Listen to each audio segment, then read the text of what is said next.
Bismillahirrahmanirrahim. Bonjour à tout le monde. À la suite de la vidéo précédente que j'ai consacrée au chapitre de l'intégration partie 1, j'ai fait cette vidéo toujours dans le chapitre de l'intégration partie 2.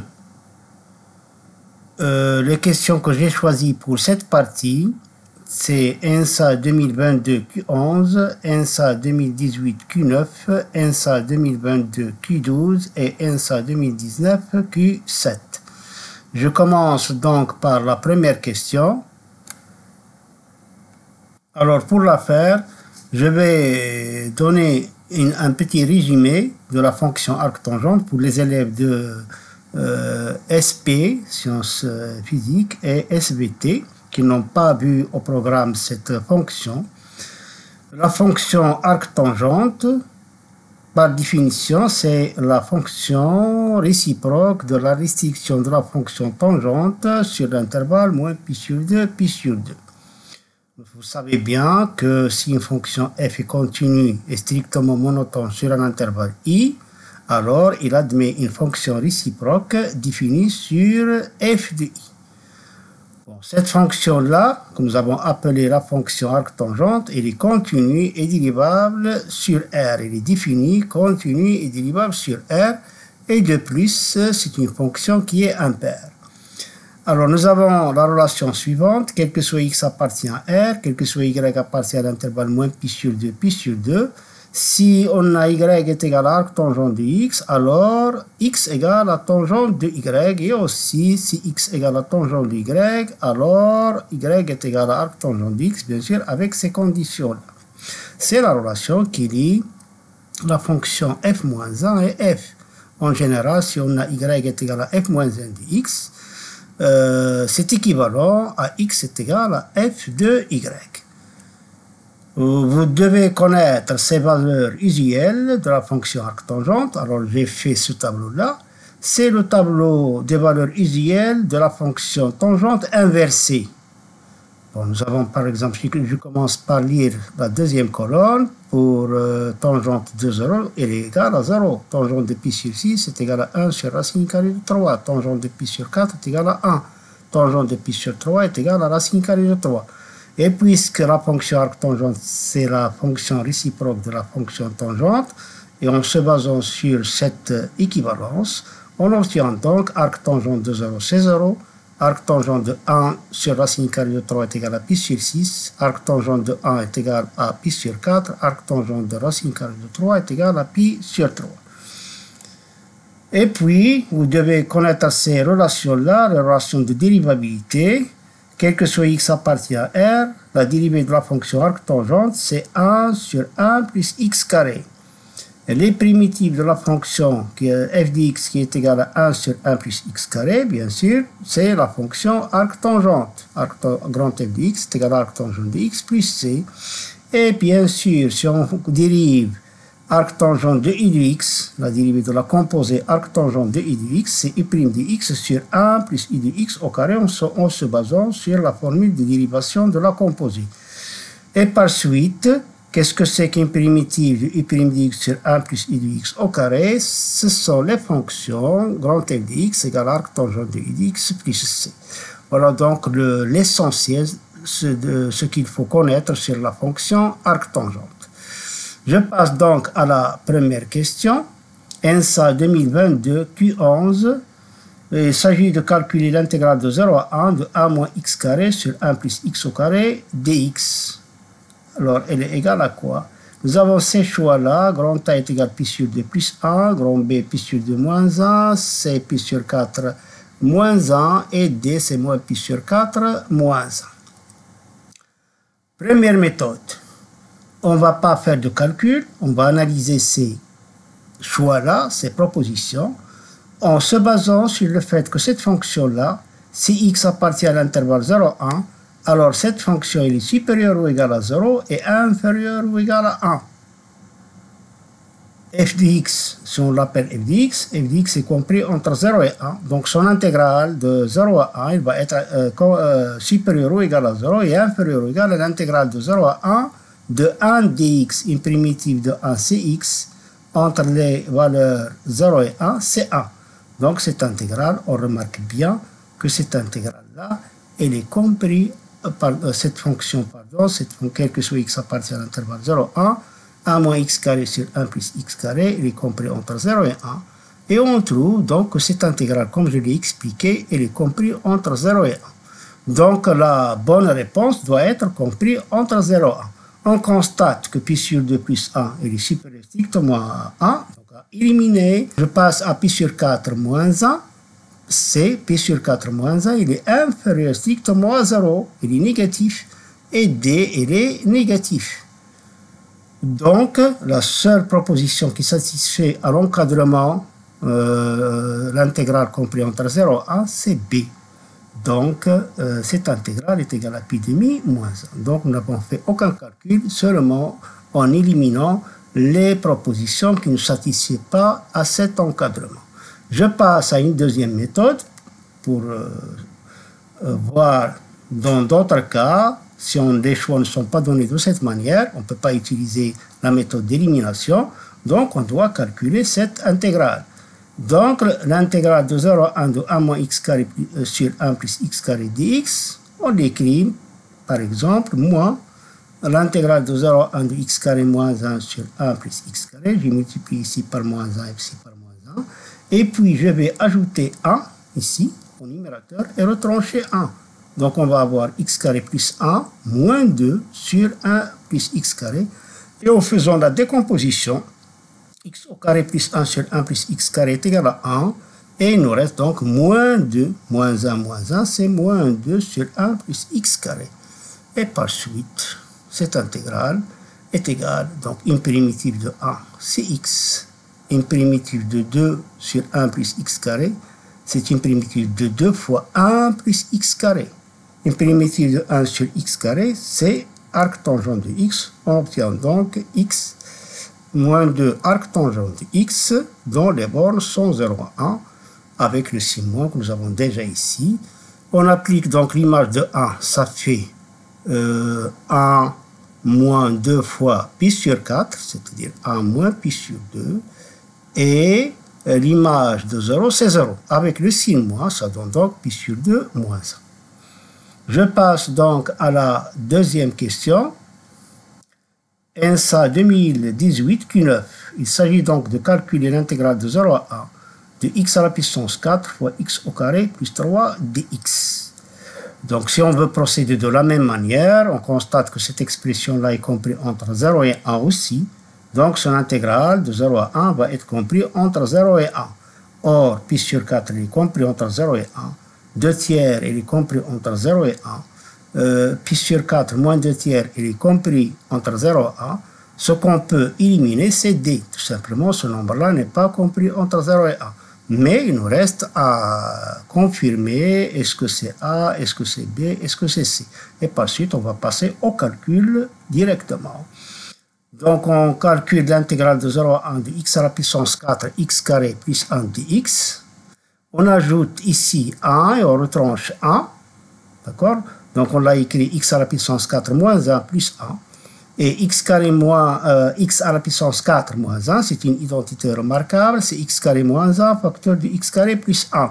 Donc, en faisant la décomposition de cette fraction rationnelle, x à la puissance 4 moins 1 sur x carré plus 1, en simplifiant par x au carré plus 1, il nous reste x carré moins 1. Puis plus 1 sur x carré plus 1. Voilà, donc il est égal à l'intégrale de 0 à 1 de x carré moins 1 plus 1 sur x carré plus 1 dx. Une primitive de x carré, c'est x à la puissance 3 sur 3. Une primitive de moins 1, c'est moins x. Une primitive de 1 sur x carré plus 1, c'est arc tangente de x. Donc, c'est la fonction x à la puissance 3 sur 3 moins x plus arc tangente de x appliquée à 1 et à 0. Donc, c'est l'image de 1 moins l'image de 0. Si on fait l'image de 1, donc on obtient ici 1 tiers moins 1, ça donne moins 2 tiers, plus arc tangente de 1 qui donne pi sur 4. Et l'image de 0, c'est 0. Donc, la valeur convenable, c'est pi sur 4 moins 2 sur 3. C'est la question C. Ou bien, c'est la proposition C. Je passe donc à la troisième question. ENSA 2022 Q12, soit l'intégrale I indice n est égale l'intégrale de moins 1 de x carré moins 1 à la puissance n dx. L'intégrale I indice 4 est. On peut voir une façon de le faire. On peut trouver une relation de récurrence entre I indice n plus 1 et I indice n en faisant une intégration par partie ici et en ajoutant, lorsqu'on va faire une intégration par partie, on va avoir ici x carré moins 1 à la puissance n.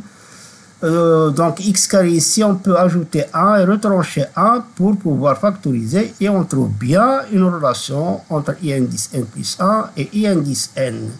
Donc pour calculer I indice 4, on peut commencer par calculer I indice 0, puis utiliser cette relation pour calculer I1 et puis calculer I2, I3 et I4. Mais c'est une méthode qui peut demander un peu du temps. Donc, je passe à une méthode qui est directe.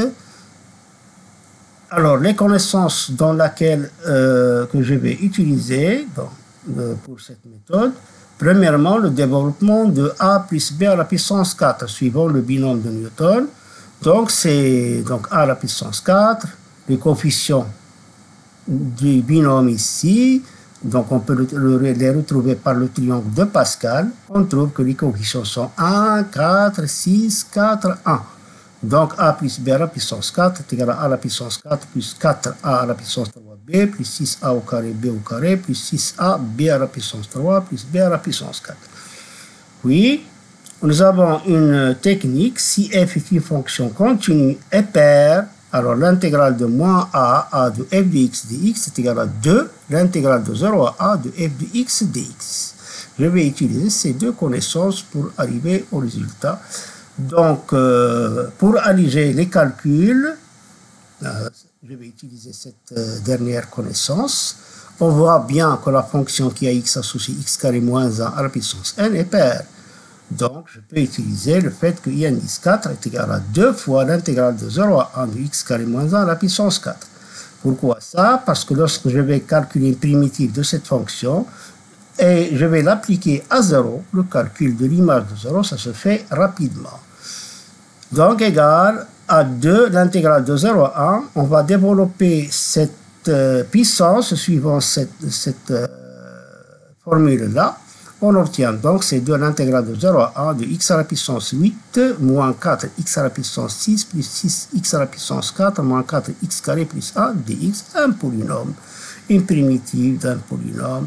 Donc est égal à 2 fois une primitive de x à la puissance 8, c'est x9 sur 9, moins 4x à la puissance 7 sur 7, plus 6x à la puissance 5 sur 5, moins 4x à la puissance 3 sur 3, plus x. On applique donc l'image de 1, et bien sûr on va multiplier par 2, donc est égal à 2 fois l'image de 1 neuvième moins 4 septième, plus 6 cinquième, moins 4 tiers, plus 1. Et l'image de 0, c'est 0, est égal, donc on va réduire au même dénominateur. Ici, donc, on va consacrer un petit temps pour arriver à ces calculs. Donc, puisque la méthode ne demande aucune réflexion, donc, le temps que je vais consacrer pour cette question-là, il va être consacré pour le calcul. Donc, c'est 205 moins 540 plus 1134 moins 1260 plus 945 sur 945. Lorsqu'on fait le calcul, on trouve 256 sur 315. C'est la proposition D. Je passe donc à la dernière question. ENSA 2019 Q7, soit A en réel strictement positif, la valeur de l'intégrale de 0 à A de racine carrée de A au carré moins x au carré dx. Est-ce que c'est pi A sur 4, 4 pi A au carré sur 4. Donc ici ces propositions, ils ont la forme d'une surface. C'est pi, la surface d'un cercle, c'est pi r carré. Donc, en premier temps, je vais utiliser la méthode géométrique. Alors, méthode géométrique. Alors, si on pose y est égal à racine carrée de a au carré moins x carré, d'accord?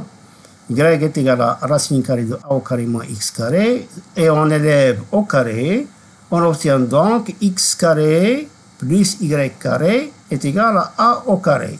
On reconnaît, et y, bien sûr, y est supérieur strictement à 0. On reconnaît bien que x carré plus y carré est égal à a au carré, c'est l'équation du cercle de centre O et de rayon A, parce que A il est positif, et de rayon A. Alors y il est supérieur strictement à 0, c'est-à-dire on va conserver seulement le demi-cercle de centre O et de rayon A qui est situé au-dessus de l'axe des abscisses.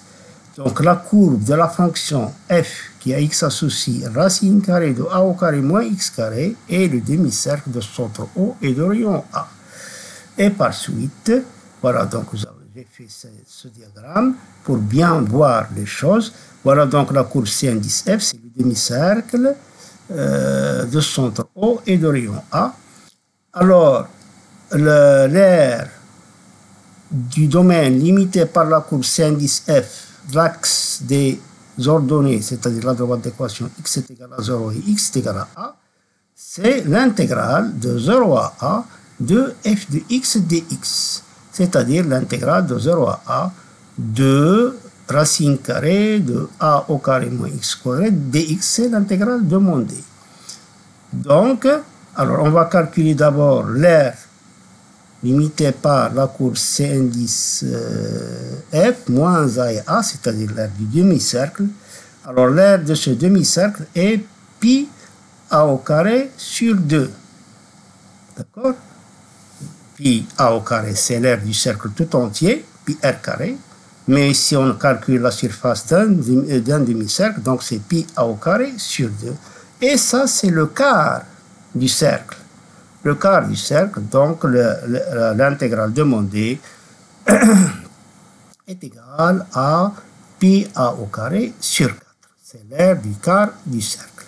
Voilà donc pour cette méthode qui est purement géométrique. Il y a une autre méthode. On va faire un changement de variable. On va d'abord factoriser par a au carré, c'est a racine carrée de a moins x sur a de tout au carré. On pose x sur a est égal sinus de t, avec t appartient à l'intervalle 0 plus sur 2. Je vais laisser cette méthode à la partie 3 que je vais faire dans la vidéo suivante. أتمنى أنكم تكونوا استفدتوا من هذه المعلومات وإلى اللقاء في فيديو أخرى إن شاء الله اللي غادي نعمل فيها لا بارتي 3 دو لانتيغراسيون.